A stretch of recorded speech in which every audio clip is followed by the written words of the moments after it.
ആദ്യം ദുരന്തത്തിന് കാരണം തീവ്രവാദി ആക്രമണമാണെന്ന് ആരോപിക്കപ്പെട്ടെങ്കിലും പിന്നീട് ഹോൾഡിംഗ് ടാങ്കിന്റെ മോശം നിർമ്മാണത്തിലേക്ക് അത് വിരൽ ചൂണ്ടി. എന്നാൽ എന്തുകൊണ്ടാണ് മൊളാസസ് ടാങ്കിൽ നിന്ന് പതുക്കെ പുറത്തേക്ക് ഒഴുകിയിറങ്ങാതിരുന്നത്? ആ ദിവസത്തെ ബോസ്റ്റണിലെ കാലാവസ്ഥ മനസ്സിലാക്കാൻ ഗവേഷണം നടത്തി. തുടർന്ന് മൊളാസസിനോട് സമാനമായ സ്ഥിരതയുള്ള കോൺ സിറപ്പ് ഉപയോഗിച്ച് പരീക്ഷണങ്ങൾ നടത്തി.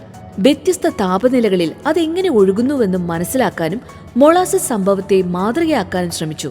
എന്നാൽ ടാങ്ക് പൊട്ടുന്നതിന് 2 ദിവസം മുൻപ് പ്യൂർട്ടോ റിക്കോയിൽ നിന്ന് മൊളാസസ് കയറ്റുമതി ലഭിച്ചു.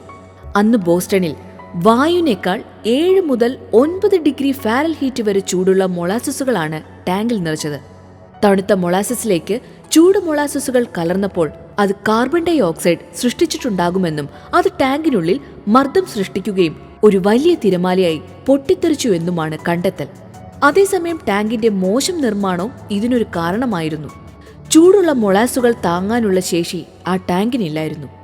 ഒടുവിൽ 1925 ശർക്കരപ്പാനിയ വെള്ളപ്പൊക്കത്തിന് കാരണം കമ്പനി തന്നെയെന്ന് കോടതി വിധിച്ചു. അന്ന് ദുരന്തത്തിനിരയായവർക്ക് കമ്പനി വൻതുക നഷ്ടപരിഹാരം നൽകിയിരുന്നു. നൂറ്റാണ്ടുകൾക്കിപ്പുറവും ആ ദുരന്തത്തെ ഏറെ ഭീതിയോടെയാണ് ഇവിടുത്തുകാർ ഓർക്കുന്നത്. തങ്ങൾക്കിപ്പോഴും ശർക്കരപ്പാനിയുടെ ഗന്ധമുണ്ടെന്ന് പ്രദേശവാസികൾ പറയുന്നു.